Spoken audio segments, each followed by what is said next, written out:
All right, kids, welcome back to the online class. So, in our previous class, we attempted the question 5.2, fans showing the impact of accrued and prepaid on financial statements.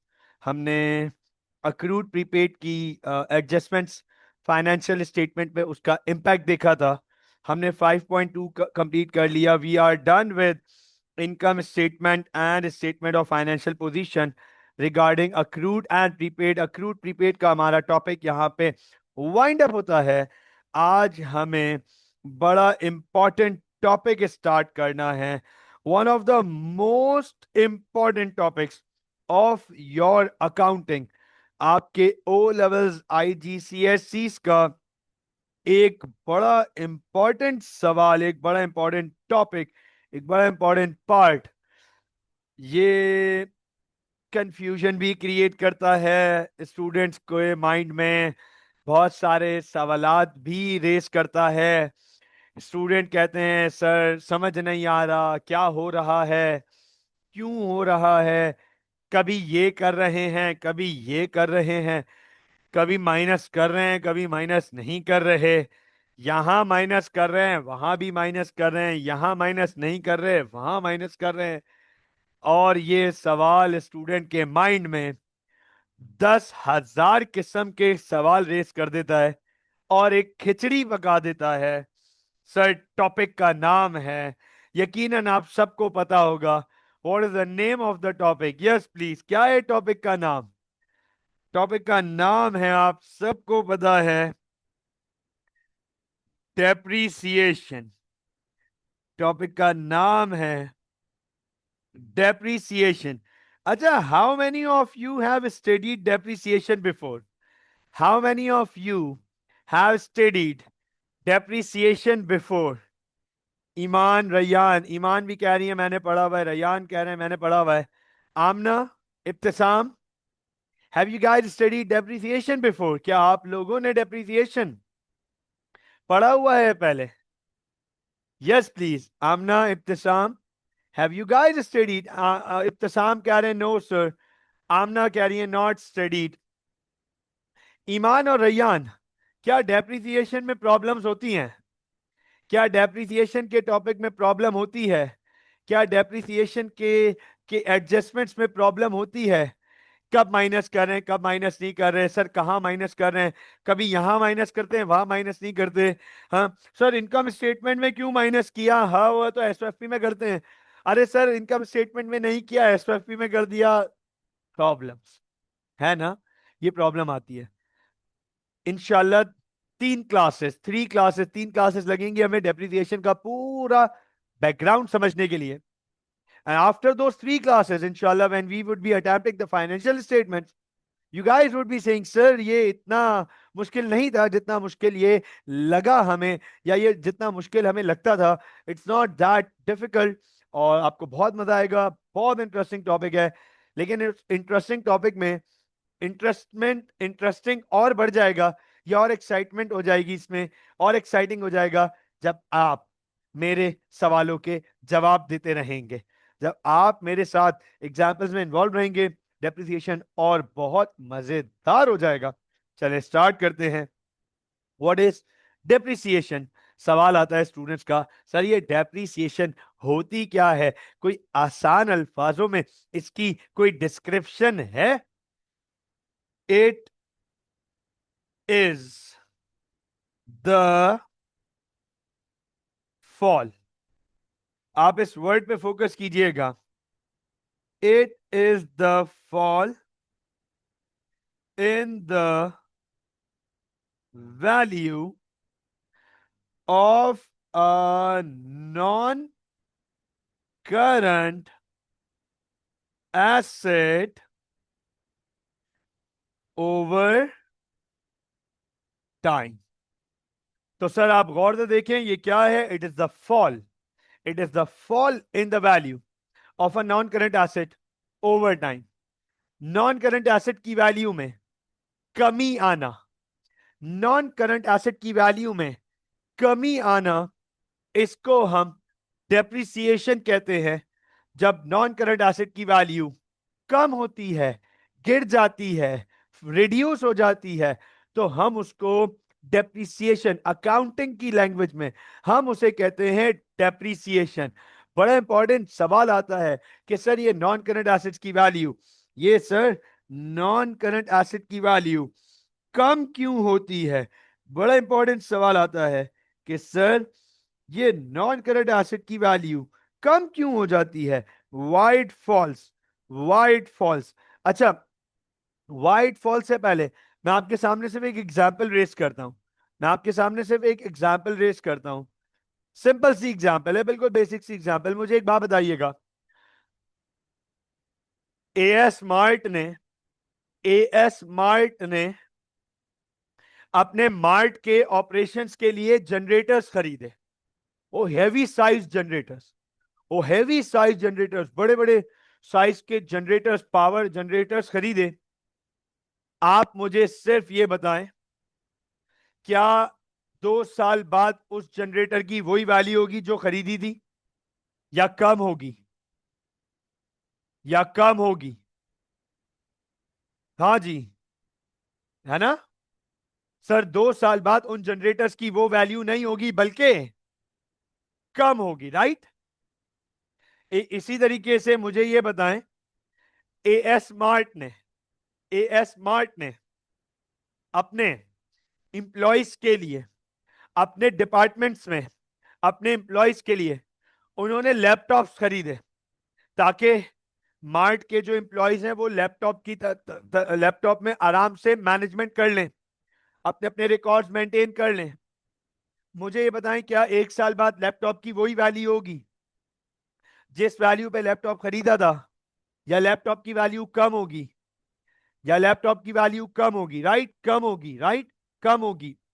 इसी तरीके से as mart ने, as mart ने अपने mart में projections के लिए, campaigns के लिए, प्रमोशंस के लिए, डिस्प्ले के लिए एलईडी स्क्रीन्स लगाई थी। जगह जगह जगह जगह 48 इंच के एलईडी पैनल्स डिस्प्ले किए हुए। क्या 1 साल बाद उन एलईडी पैनल्स की वही कॉस्ट होगी? नहीं सर, कम होगी। एएस स्मार्ट ने मोटर व्हीकल्स खरीदी हैं, मोटर व्हीकल्स खरीदी हैं डिलीवरी सामान लाने के लिए और गुड्स ले जाने के लिए। सर 1 साल बाद, 2 साल बाद, 3 साल बाद उन मोटर व्हीकल्स की वैल्यू कम हो गई होगी।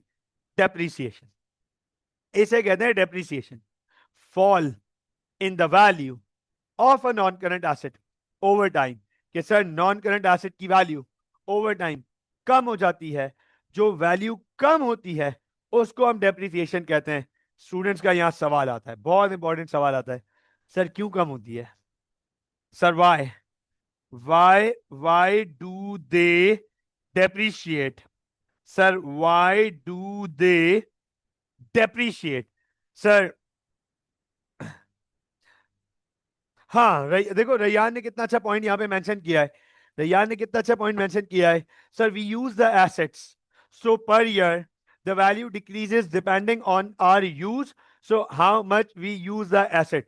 देखो रैयान ने कितना जबरदस्त पॉइंट रेस किया है कि सर क्योंकि हम एसेट को यूज करते हैं तो डिपेंडिंग ऑन द यूजेज वो अपनी वैल्यू लूज करता है।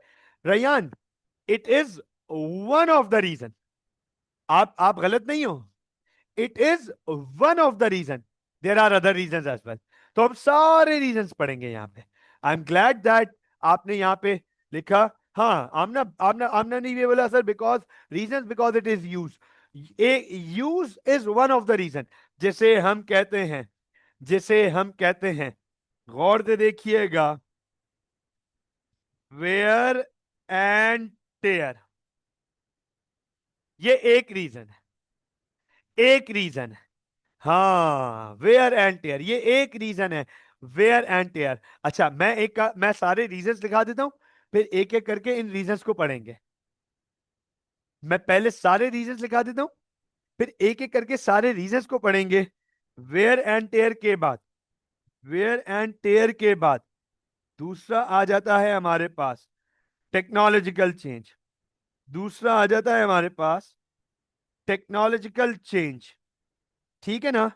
टेक्नोलॉजिकल चेंज को हम ऑब्सोलीट भी कहते हैं। टेक्नोलॉजिकल चेंज को हम ऑब्सोलीट भी कहते हैं। सर तीसरा हमारे पास आता है यूजफुल लाइफ। चौथा हमारे पास आता है इकोनॉमिकल रीजंस। और पांचवा आता है हमारे पास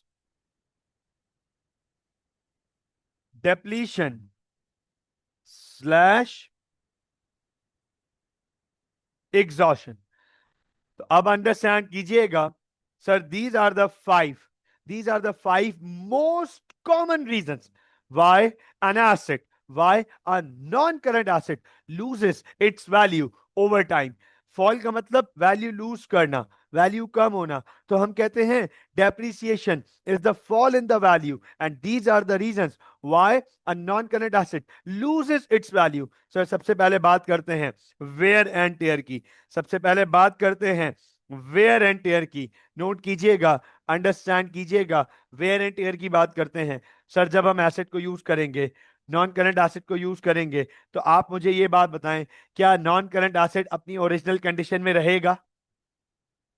जब हम नॉन करंट एसेट को यूज करेंगे तो क्या नॉन करंट एसेट अपनी ओरिजिनल कंडीशन में रहेगा? उस कंडीशन में जिस वक्त हमने उसे खरीदा था, क्या वो उस कंडीशन में रहेगा? Will that asset be in that condition? No, sir. Obviously not.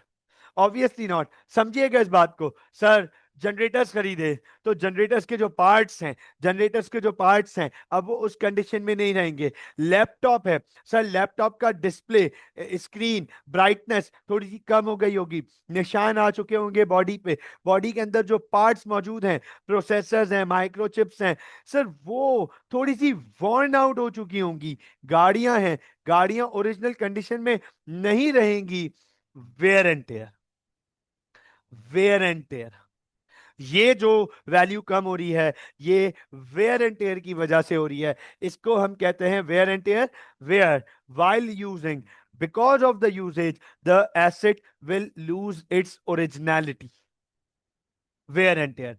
दूसरा आ जाता है हमारे पास, दूसरी रीजन आ जाती है टेक्नोलॉजिकल चेंज। बहुत सारे एसेट्स अपनी वैल्यू वेयर एंड टेयर के साथ साथ टेक्नोलॉजिकल चेंज की वजह से भी लूज कर रहे होते हैं। जैसे for example laptop, for example cellphones, for example projectors, for example air conditioner. Sir इनके इनके हमारे पास जो है नए मॉडल्स आ जाते हैं। जब अपग्रेडेड मॉडल्स आ जाते हैं अपग्रेडेड टेक्नोलॉजी के साथ, तो सर पुरानी वाली टेक्नोलॉजी ऑब्सोलीट हो जाती है।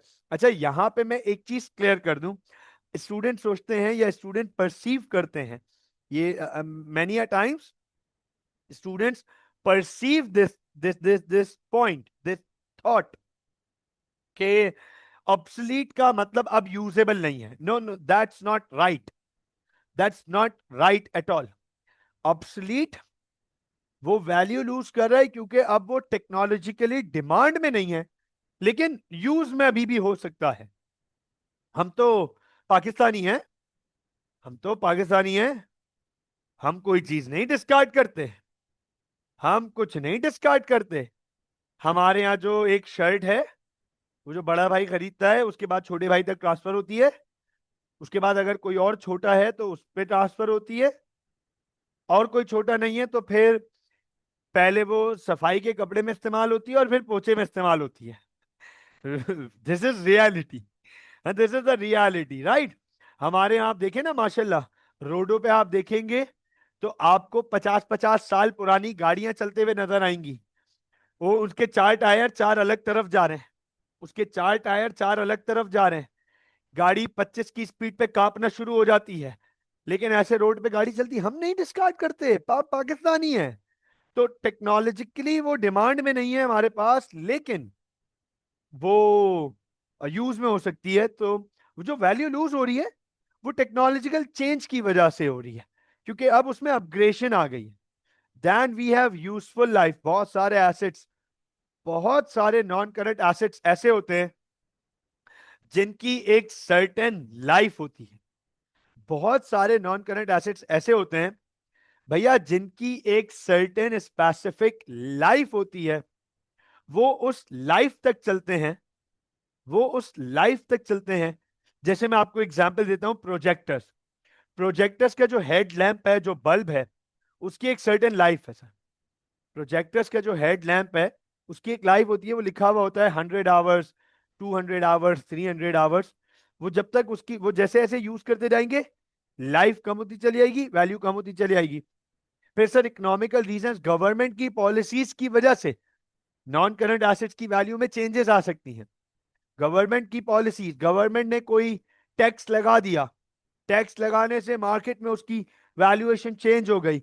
गवर्नमेंट ने कोई टैक्स हटा दिया, गवर्नमेंट ने सप्लाई रिस्ट्रिक्ट कर दी, गवर्नमेंट ने सप्लाई ओपन कर दी, जिसकी वजह से हमारे नॉन करंट एसेट्स की वैल्यू में चेंजेस आ सकती हैं। उसे डेप्रिसिएशन, अगर वो वैल्यू कम हो गई, उसे डेप्रिसिएशन कहते हैं, इकोनॉमिकल रीजंस की वजह से। और आखिरी रीजन है हमारे पास depletion slash exhaustion. Sir depletion slash exhaustion से रिलेटेड मैं आपको एक नोट लिख रहा हूं, फिर नोट के बाद हम डेप्लीशन एग्जॉशन पे चलेंगे। तो सर नोट है हमारे पास, डेप्लीशन एग्जॉशन से पहले हम एक नोट पढ़ेंगे। वेरी इंपॉर्टेंट नोट, बहुत इंपॉर्टेंट नोट है हमारे लिए, फोकस कीजिएगा। Note, note, all non current assets, all non-current assets lose their values means they all depreciates over time except land, except land. Land is the only non-current asset that appreciates over time. तो understand कीजिएगा sir इस बात को, दुनिया का हर non current asset depreciate होता है। दुनिया का हर नॉन करंट एसेट अपनी वैल्यू लूज करता है, सिवाय जमीन के, लैंड। और ये मैं आपको बता दूं, land not only in Karachi, land not only in Pakistan, land not only in Asia, land पूरी दुनिया में, across the world, over time अपनी वैल्यू इंक्रीज करता है। तभी तो हमें, आपने ये बहुत ऑफन कहते हुए सुना होगा कि दादा अब्बू की जमीन वहां पे मौजूद थी, अगर वो जमीन उस जमाने में नहीं बेची होती, आज इतनी वैल्यू होती। आती है ये एग्जाम्पल, आती है घरों में डिस्कस होती है, ये एग्जाम्पल घरों में सुनने को मिलती है कि दादा की जमीन वहां पे थी, इतनी बड़ी जमीन थी, और ये जमीन थी, और सर वो जमीन हमने उस वक्त बेच दी, अगर वो जमीन नहीं बेची होती तो आज उस जमीन की ये वैल्यू होती। Sir land is the only non current asset that appreciates over time. Land Wahid non current asset है जो ओवर टाइम अप्रिशिएट करता है। अब सुन लो, इससे पहले कि आप मुझसे कुछ सवाल पूछें, आप, हो सकता है आप में से कोई आए और ये कहे कि सर लैंड की वैल्यू भी तो कम हो सकती है, सर लैंड की वैल्यू भी तो कम हो सकती है, कुछ लैंड ऐसे हो सकते हैं जिनकी वैल्यू कम हो जाए, कुछ लैंड्स की वैल्यू में कमी आ सकती है। सुन लीजिएगा मेरी बात, that is 100% true, that is 100% true. बिल्कुल सही कह रहे हैं आप। एक्सेप्शनल केसेस में, एक्सेप्शनल केसेस में, रेयर केसेस में, रेयर केसेस में, और मैंने आप लोगों को पहले दिन ये बात पढ़ाई थी, अकाउंटिंग में हम एक्सीडेंट्स, एक्सेप्शनल केसेस इग्नोर करते हैं। अकाउंटिंग में हम एक्सेप्शनल केसेस को, माइनॉरिटीज को, एक्सीडेंट्स को इग्नोर करते हैं। अकाउंटिंग जनरल कॉन्सेप्ट समझने के लिए, कॉन्सेप्ट समझने के लिए हम जनरल बात करते हैं, और जनरल ये है कि सर लैंड डेप्रिशिएट नहीं होता, लैंड एप्रिशिएट होता है। अब डेप्लीशन और एग्जॉशन से रिलेटेड बात समझते हैं, डेप्लीशन और एग्जॉशन से रिलेटेड बात समझते हैं। हाँ भाई, लेट सपोज, मिसाल के तौर पे, फॉर एग्जाम्पल, फॉर एग्जाम्पल भैया एग्जाम्पल लेते हैं, इब्तिसाम। इब्तिसाम को वॉलंटियर बना रहे हैं हम इस एग्जाम्पल में। Ibtisam, is it okay? Ibtisam, इस एग्जाम्पल में आपको वॉलंटियर सेलेक्ट कर रहा हूं। Is it okay? Is it okay to select you as an example? All right, कह रहा है यस सर, जी सर। Perfect perfect perfect. भाई देख लो, समील, समील इसको बता दो एग्जाम्पल्स में मेरे साथ मेरी एग्जाम्पल्स में क्या होता है। ओथ ले लूं इससे? समील इसको बता दो एग्जाम्पल में ओथ ले लूं मैं इससे कि समील समझ गया ना? हाँ समील, ओथ ले लेता हूं मैं इससे। इब्तिसाम, एक दफा ओथ, भाई सारे स्टूडेंट्स के सामने एक दफा ओथ ले लेते हैं। I am responsible for all my actions, for and for all the reactions caused by those actions. ठीक है ना? भाई सबके सामने ऑनलाइन इब्तिसाम ने ओथ ले ली है कि ये खुद जिम्मेदार है अपनी अपनी अपनी अपनी इन एग्जाम्पल्स का, और I I do not meant anything by heart. चलो, नहीं नहीं, आज की तो बड़ी सॉफ्ट एग्जाम्पल है, आगे आएंगी एग्जाम्पल्स तो मजेदार। चलो फोकस कीजिएगा, अब अंडरस्टैंड कीजिएगा। ऑलराइट, भाई इब्तिसाम ने let suppose O levels complete किया, बड़े अच्छे ग्रेड से कंप्लीट किया इंशाल्लाह। ए लेवल्स कंप्लीट किया, बड़े अच्छे ग्रेड से ए लेवल्स कंप्लीट किया। और सर उसके बाद अपने प्रोफेशनल क्वालिफिकेशन, प्रोफेशनल एजुकेशन में इनरोल भी हो गए, और साथ साथ इन्होंने एक साइड हसल स्टार्ट कर दी। कुछ कुछ काम इन्होंने लेट सपोज शुरू कर दिया, और sir that work actually triggers, और वो बहुत तेजी से पॉपुलर हो गया। And Ibtisam started doing good. So in order to make his family proud, इब्तिसाम ने कहा कि यार it's high time that I make my parents proud. उन्होंने सारी जिंदगी काम किया, अब मेरी बारी है कुछ रिटर्न करने की। तो इब्तिसाम ने कहा चलो यार, ये थोड़ी बहुत सेविंग्स हैं, एक काम करते हैं, और भी अभी पैसे आएंगे तो फैमिली के लिए एक अच्छा सा फार्म हाउस बनाते हैं। ठीक है ना? लेकिन सर कराची में जमीन इतनी महंगी है, कहाँ फार्म हाउस बनाएंगे? कराची के सबर्ब्स में भी फार्म हाउस बनाना मुश्किल है, बहुत महंगा कंस्ट्रक्शन और महंगी जमीन मिलेगी। तो इब्तिसाम ने कहा थोड़ा सा अगर आगे जाके हम फार्म हाउस बना लें अवे फ्रॉम द सिटी, तो कोई हर्ज नहीं है। फार्म हाउस अच्छा है, नेचुरल इन्वायरमेंट में होगा, जाने में भी मजा आएगा। तो इब्तिसाम जो है वो लैंड ढूंढने निकले, जमीन ढूंढने निकले फार्म हाउस बनाने के लिए, और वो मकरान कोस्टल हाईवे तक पहुंच गए ढूंढते ढूंढते ढूंढते ढूंढते। ठीक है ना? और कहीं ओडमारा के पास लेट सपोज इब्तिसाम को बड़ी जबरदस्त जगह मिली। ठीक है ना? इब्तिसाम अब ओडमारा के पास देख रहे हैं, एक बड़ा जबरदस्त उनको पीस ऑफ लैंड किसी ने बताया कि दिस इज फॉर सेल। और इब्तिसाम ने जब वहां से डिस्प्ले देखा, कहा क्या नजारा है, छत से समंदर नजर आएगा, आहा हा, वाह वाह वाह, ये तो। नहीं नहीं बेटा, वो वहां कच्चे के डाकू नहीं है, ठीक है ना? नाम नहीं ले सकता वहां कौन मौजूद है, लेकिन कच्चे के डाकू सिंध में है। वहां डाकू से भी बढ़कर हैं। ठीक है ना? डाकू तो छोटी चीज है, वहां जो मौजूद है वो तो डाकू से भी बढ़कर है। ठीक है ना? ख्याल रखिएगा। कल ही उन्होंने हमला किया अफगानिस्तान पे। अच्छा चलो भारत। ओके, तो अंडरस्टैंड कीजिएगा इस बात को। तो खैर, तो अब इब्तिसाम जो है वो वहां ओडमारा के करीब उन्होंने जमीन देखी। इब्तिसाम ने बोला डील डन, ये जमीन तो बहुत आइडियल है, अच्छे पैसों में भी मिल रही है। इब्तिसाम ने जमीन खरीद ली। ठीक है ना? इब्तिसाम ने अभी घर पे नहीं बताया किसी को भी, और सीक्रेट रखा हुआ है, बोला पूरा फार्म हाउस बना लेंगे तब रिवील करेंगे और लेकर आएंगे पेरेंट्स को।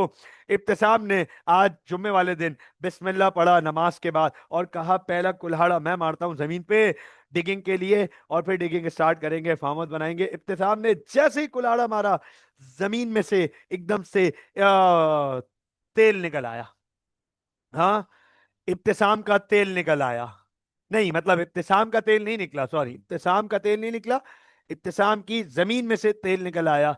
अब आप मुझे एक बात बताएं, वो देखो क्या रहे, वो देखो, इब्तिसाम डबल धमाल में बाटा बाटा भाई होते थे, डबल धमाल में बाटा भाई को भी है ना, वो चारों तेल का कुआं बेच देते थे। तो फिर बाटा भाई भी जो है ना ख्याली प्लाव में हबीबी मरहबा वल्लाह वल्लाह, वो मुझे वैसी फीलिंग आ रही है इब्तिसाम की। एकदम से है ना, मुझे इब्तिसाम बाटा भाई नजर आ रहा है। चलो। बोला ये भी डोनाल्ड ट्रम्प को बेच देंगे। नहीं नहीं नहीं नहीं, ये डोनाल्ड ट्रम्प को बेचने की जरूरत ही नहीं पड़ेगी। ये हमारे वाले तेल के भूखे हैं, ठीक है ना। उन्हें मिनरल समझ नहीं आते लेकिन तेल समझ आता है। अच्छा, आप अंडरस्टैंड कीजिएगा इस बात को। सबसे पूछता हूँ, आमना ईमान, ऐसा लग रहा है आमना ईमान है ना एग्जाम्पल में रिलेटेड ही नहीं है। कह रही है क्या हो गया सर, कौन तेल वेल मेकअप निकलवाएं थोड़ा सा सर। सर का क्या, सेफोरा की और हिना ब्यूटी की सर वो जरा लिपस्टिक निकलवाएं। आमना ईमान, ये बताएं जरा, इब्तिसाम के लैंड की वैल्यू पे क्या फर्क पड़ेगा? what do you guys reckon? Rayyan, what do you guys reckon? इब्तिसाम के उस लैंड की वैल्यू पे क्या फर्क पड़ेगा? Sir the land value will appreciate.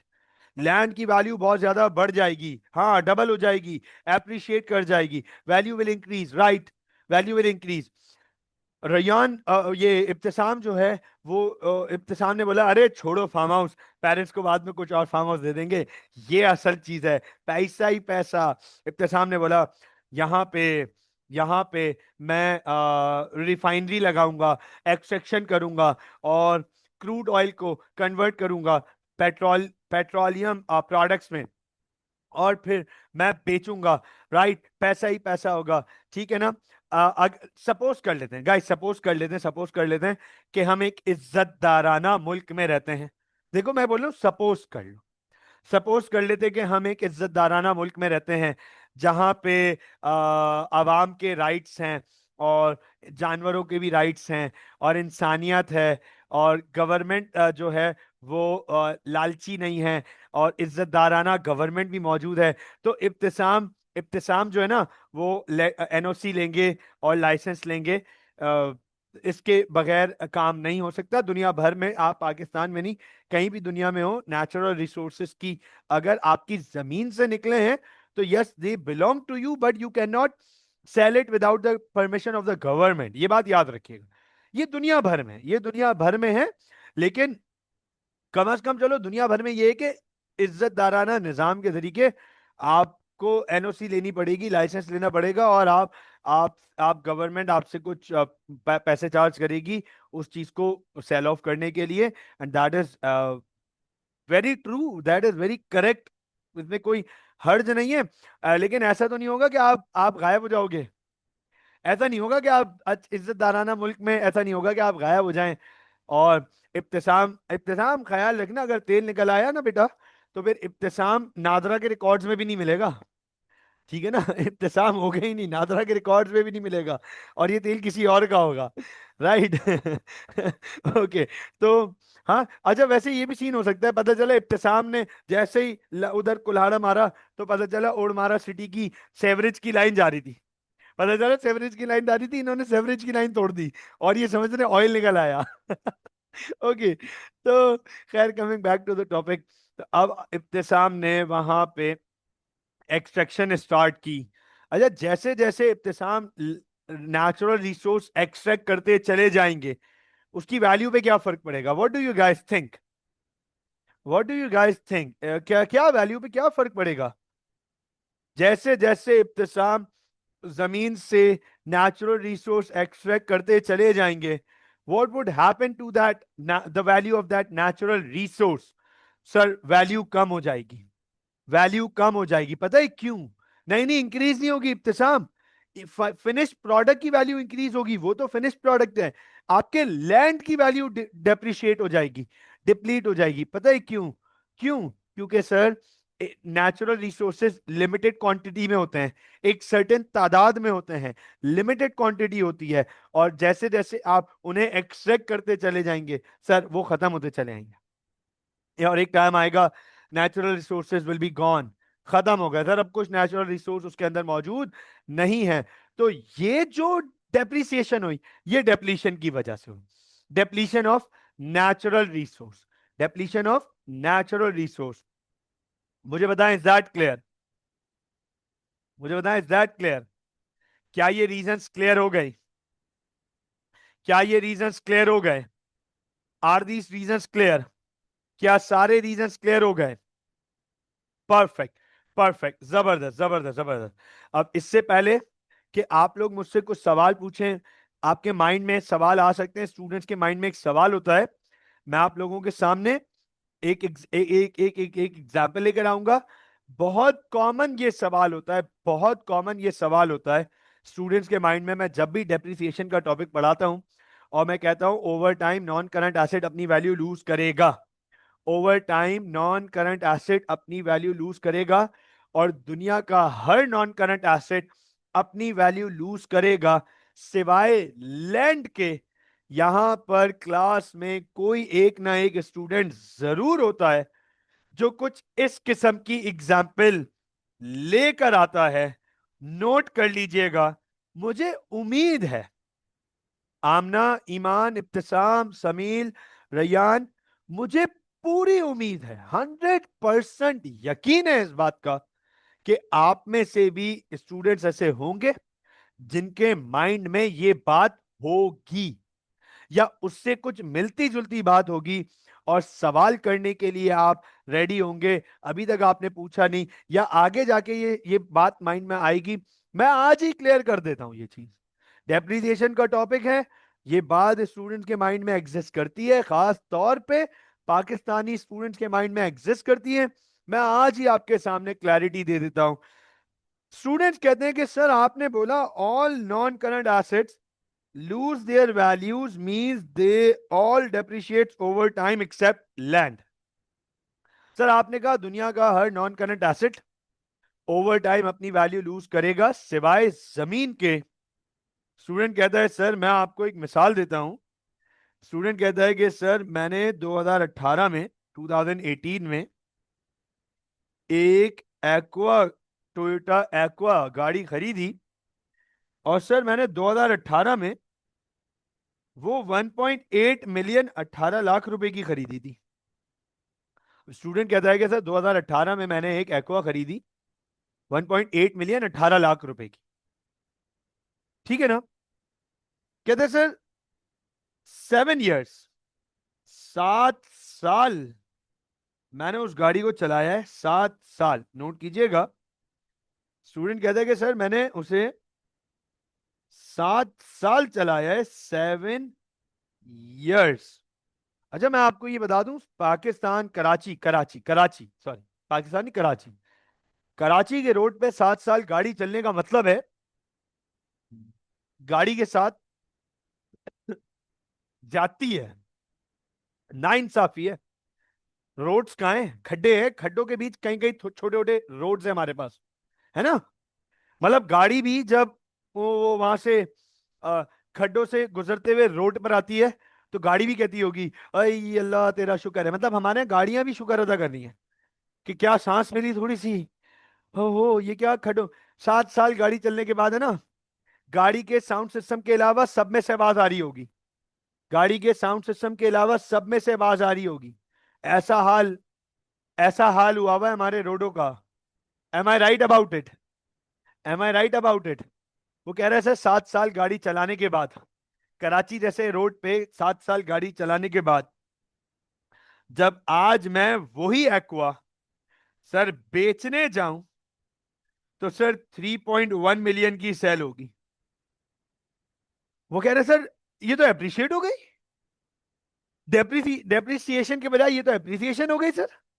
आप कह रहे हैं हर नॉन करंट एसेट डेप्रिशिएट होता है, ये तो एप्रिसिएशन हो गई सर।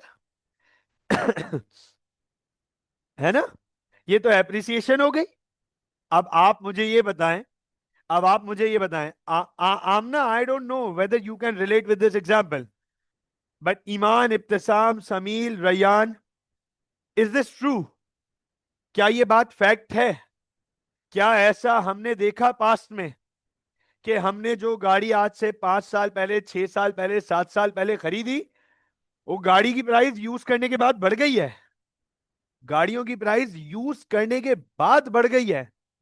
आज मैं आपको एक चीज क्लियर कर दूं, आज मैं आपको एक चीज क्लियर कर दूं, दिस इज नॉट एप्रिसिएशन। ये मैं आपको बहुत क्लैरिटी के साथ बता दूं, this is not appreciation. Sir क्यों ये एप्रिसिएशन नहीं है? सुन लीजिएगा, सर ये क्यों एप्रिसिएशन नहीं है? सर 2018 में 1.8 मिलियन मतलब 18 लाख रुपए में जितने डॉलर्स आते थे, आज 3.1 मिलियन में उतने डॉलर्स नहीं आएंगे। 2018 में 1.8 मिलियन में जितना गोल्ड आता था, आज 3.1 मिलियन में भी उतना गोल्ड नहीं आएगा। तो अंडरस्टैंड कीजिएगा एग्जैक्टली इब्तिसाम, मैं बिल्कुल इसी बात पर आ रहा था कि ये जो गाड़ियों की प्राइस बढ़ी है, ये ये because of economical issues related to the economy of Pakistan है। Pakistan is a import intensive country, import oriented country. Pakistan बहुत ज्यादा इंपोर्ट्स पे रिलाई करता है हेविली। तो क्योंकि इंपोर्ट्स ओरिएंटेड कंट्रीज हैं, तो पाकिस्तान एक्सचेंज रेट से हमारी प्राइसिंग पे बहुत बड़ा फर्क पड़ेगा। ये इन्फ्लेशन की वजह से, महंगाई की वजह से इनकी वैल्यू ऊपर हुई है। इनकी असल वैल्यू तो आज नीचे ही है, एक्चुअल में ये नीचे ही है। मैं एक्चुअल में अगर 1.8 मिलियन वाली गाड़ी आज 3.1 मिलियन में सेल करूंगा, तो मुझे वो चीजें नहीं मिल सकेंगी। 3.1 मिलियन में भी वो चीजें नहीं मिल सकेंगी जो मैं 2018 में 1.8 मिलियन में खरीद सकता था। तो technically my purchasing power has gone down. Depreciation, depreciation. ये दुनिया भर में ऐसा नहीं होता, दुनिया भर में ऐसा नहीं होता। Countries like USA, UK, Dubai, मतलब यूएई, उधर गाड़ियों की प्राइस नीचे जाती है वक्त के साथ साथ। आपका new model, brand new model, 2 साल बाद उसकी वैल्यू कम होगी, 1 साल बाद उसकी वैल्यू कम होगी, 3 साल बाद उसकी वैल्यू कम होगी, क्योंकि सर उनके इकोनॉमिकल फैक्टर्स ऐसे नहीं है जैसे हमारे हैं। हमारे ऊपर बहुत सारे इकोनॉमिकल फैक्टर्स काम कर रहे होते हैं। तो ये एक बात स्टूडेंट डेफिनेटली लेकर आता है, डेफिनेटली लेकर आता है सामने कि सर मेरी गाड़ी की वैल्यू तो बढ़ गई, तो डेप्रिसिएशन तो नहीं हुई सर। नहीं सर, डेप्रिसिएशन हुई, आप फील नहीं कर रहे, डेप्रिसिएशन है। आप ये देख रहे हो कि 18 लाख की चीज 31 लाख की हो गई। आप ये तो देखो कि उस जमाने में 2018 में जो चीजें आप 18 लाख रुपए में और खरीद सकते थे, आज वो आप कितने में खरीदोगे? तो सर आज वो आप खरीदोगे 40 लाख, 45 लाख, 44 लाख, 36 लाख। तो गाड़ी तो 31 लाख की है। इसका मतलब आपको वही चीजें खरीदने के लिए अपनी जेब से और पैसे डालने पड़ेंगे। तो आपकी गाड़ी रियल में डेप्रिशिएट हुई है। Now I hope that this is very clear. Amna, Iman, Ibtisam, Sameel, Rayyan, guys is it clear? बच्चों इज इट क्लियर? पक्का यहां तक क्लैरिटी है? जबरदस्त हो गया, जबरदस्त हो गया। मैं आपके सामने मैं आपके सामने एक एक जबरदस्त बात डेप्रिसिएशन के ही टॉपिक की एड ऑन करने लगा हूं। लेकिन इसके लिए एक एक्टिविटी रेस करनी पड़ेगी मुझे, और उस एक्टिविटी में मुझे आप सबका पार्टिसिपेशन चाहिए। मैं एक एग्जाम्पल लिखने लगा हूं आपके सामने, मैं आप सबके सामने एक एग्जाम्पल लिखने लगा हूं। उस एग्जाम्पल पे फोकस कीजिएगा, फॉलो अप रखिएगा। मैं आप सबके सामने एक एग्जाम्पल लिखने लगा हूं। चलें, पहले उस एग्जाम्पल को हम देखेंगे, अंडरस्टैंड करेंगे, और फिर मैं आप सबसे जब सवाल पूछूंगा, फिर आपको समझ आएगा कि ओके सर, आप डेप्रिसिएशन में ये बात हमें पढ़ाना चाह रहे हैं। फोकस कीजिएगा, एग्जाम्पल एक्टिविटी। बड़े मजेदार एक्टिविटी है ये हमारी example activity. Mister A bought a laptop. Mr. A bought a laptop on January 1st, 2025 for 200,000. He used the laptop throughout the year. Throughout the year, what would be the value of laptop on December 31st, on December 31st, 2025. चलें, अब जरा मुझे ये बताएं सब लोग जरा। Sir mister A ने एक लैपटॉप खरीदा है 1 जनवरी 2025 को। मिस्टर ए ने एक लैपटॉप खरीदा है 1 जनवरी 2025 को। और सर वो लैपटॉप खरीदा है 2 लाख रुपए का। सर वो लैपटॉप खरीदा है 2 लाख रुपए का, 200,000 का।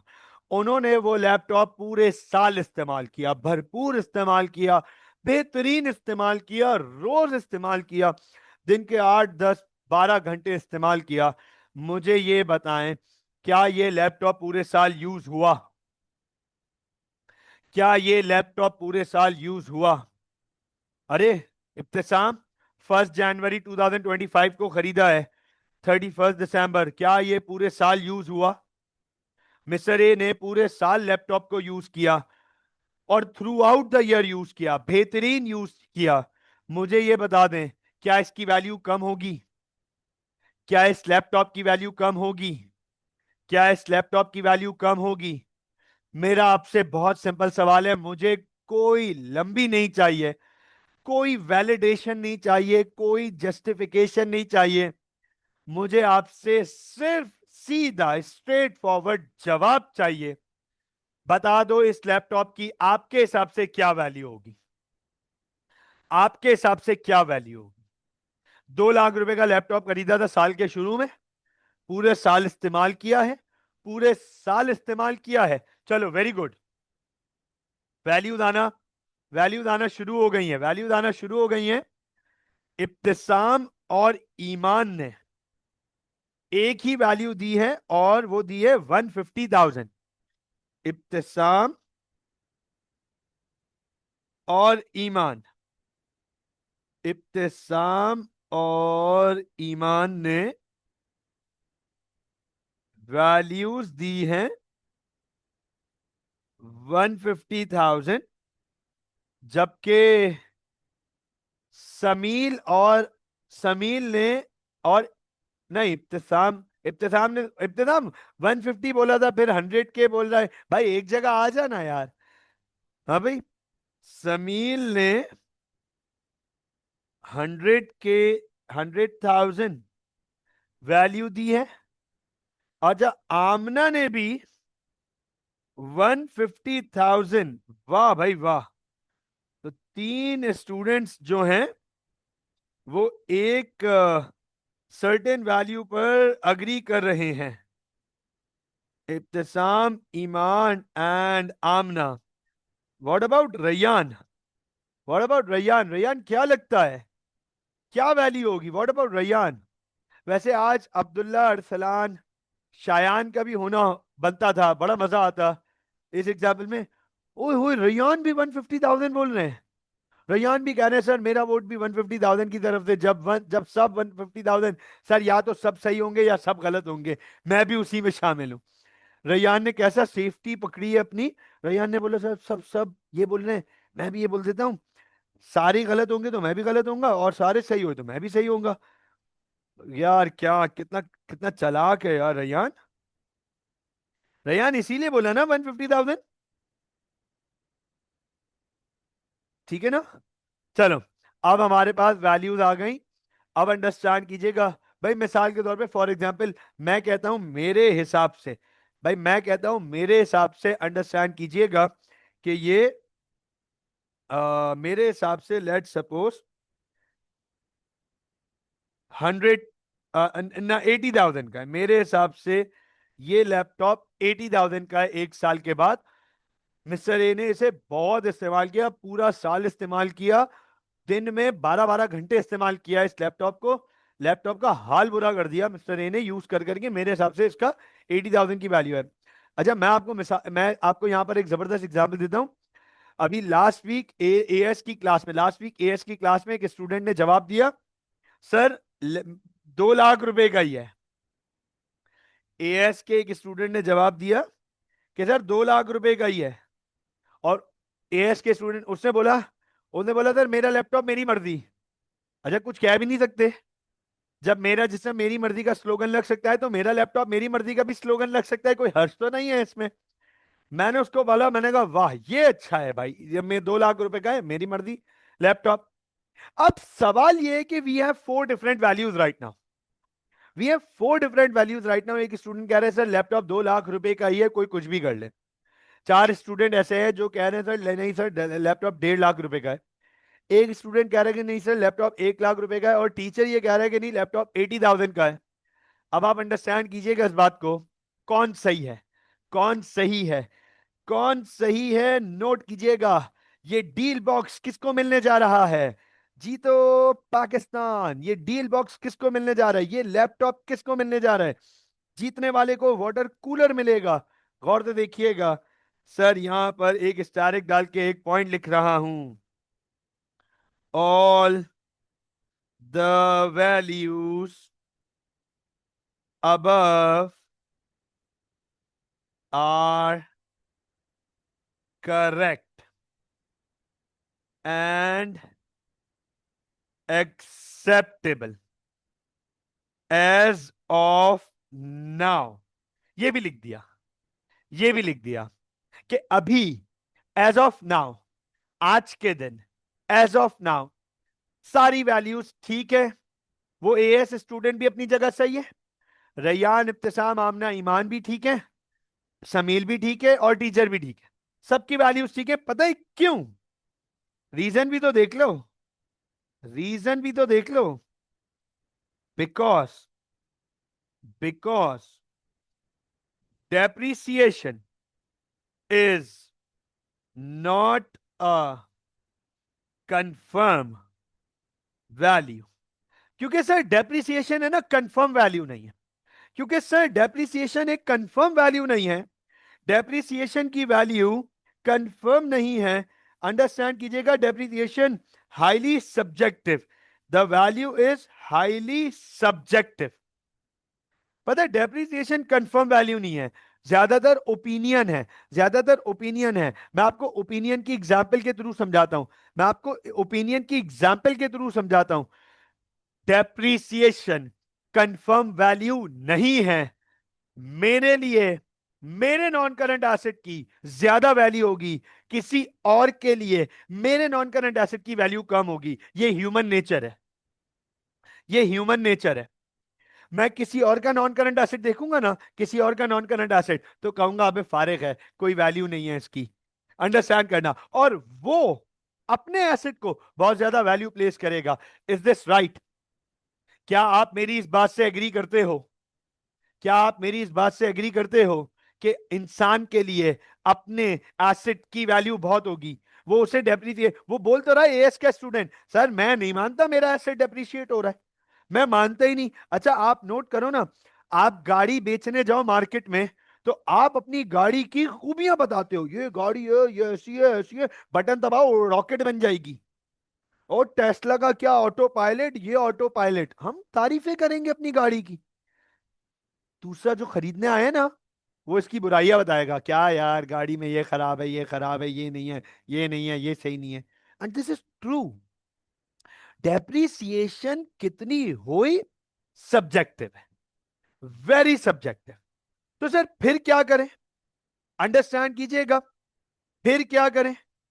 तो इसी पॉइंट से रिलेटेड, इसी पॉइंट से रिलेटेड हमारे पास डेप्रिसिएशन का एक एक्सटेंशन रेज होता है, एक एक्सटेंशन सामने आता है, जिसको हम कहते हैं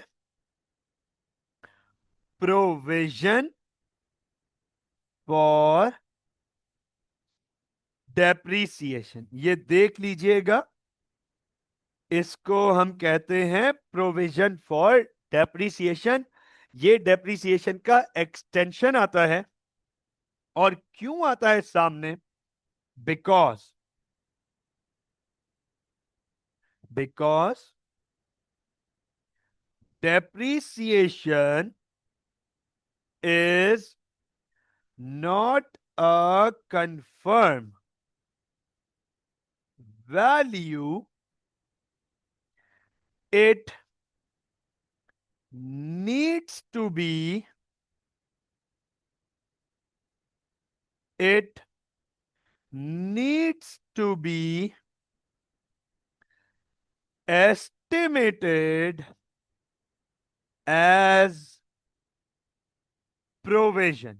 नोट कीजिएगा, गौर से देखिएगा। सर डेप्रिसिएशन कंफर्म वैल्यू नहीं है, ये चीज आज आपको पता होनी चाहिए, ये चीज आज आपको पता होनी चाहिए।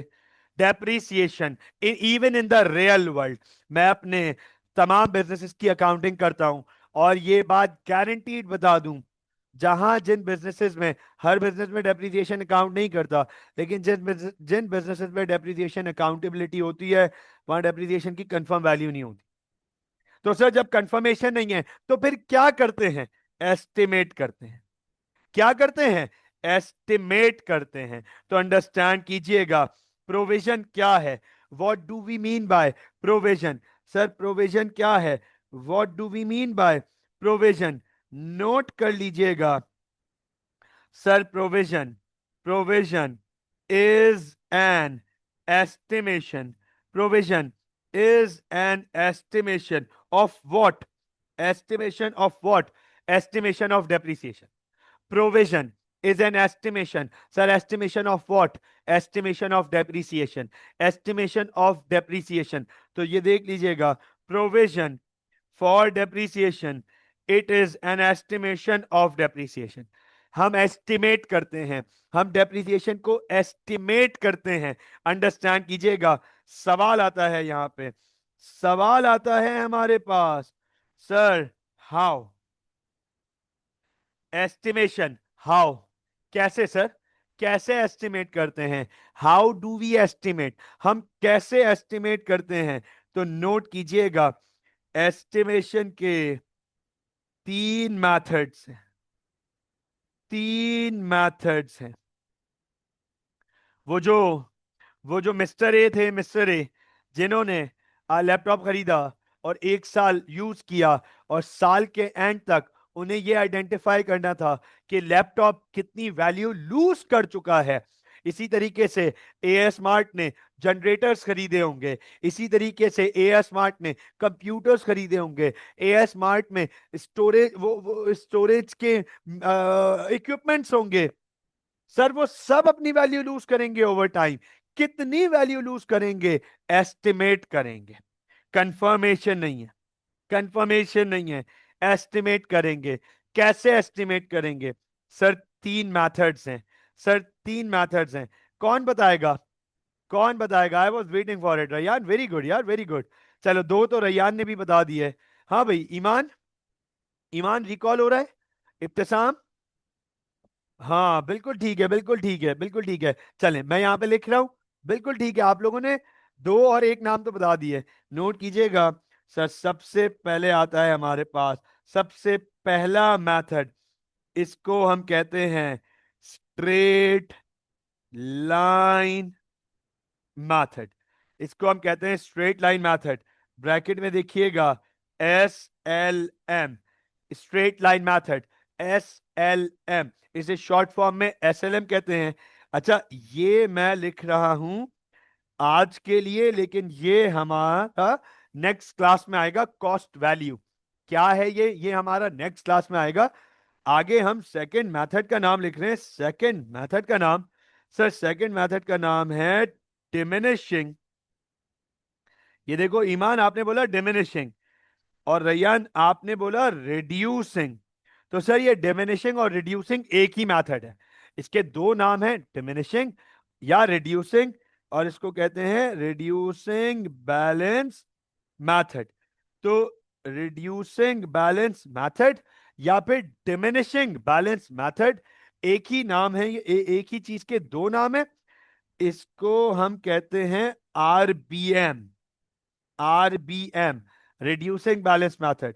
और सर इसके ब्रैकेट में लिख रहा हूं मैं नेट बुक वैल्यू, इसके ब्रैकेट में लिख रहा हूं मैं नेट बुक वैल्यू। और सर तीसरा आएगा हमारे पास, तीसरा मेथड आता है रीवैल्यूएशन मेथड। नाम सुना होगा, रैयान, ईमान, यकीनन नाम सुना होगा। Revaluation method. तो सर ये तीन मेथड्स होते हैं हमारे पास डेप्रिसिएशन को एस्टिमेट करने के तीन नाम होते हैं, तीन मेथड्स होते हैं। ये तीनों मेथड्स हम अपनी नेक्स्ट क्लास में पढ़ेंगे। मुझे बताएं, क्या आज की क्लास का सारा कंटेंट क्लियर हुआ?